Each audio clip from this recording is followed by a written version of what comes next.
உடைந்த பாத்திரம் நான் எதற்கும் உதவாதவன். ஒரு குலைந்த பாத்திரம் நான் எவரும் விரும்பாதவன். உடைந்த பாத்திரம் நான் எதற்கும் உதவாதவன்.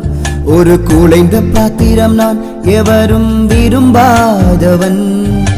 குயவன் கையில் பிசையும் களிமண் போல, குயவன் கையில் பிசையும் களிமண் போல, என் சித்தம் அல்ல சித்தம் போலாக்கும். என் சித்தம் அல்ல சித்தம் போலாக்கும். உடைந்த பாத்திரம் நான் எதற்கும் உதவாதவன். ஒரு குலைந்த பாத்திரம் நான் எவரும் விரும்பாதவன்.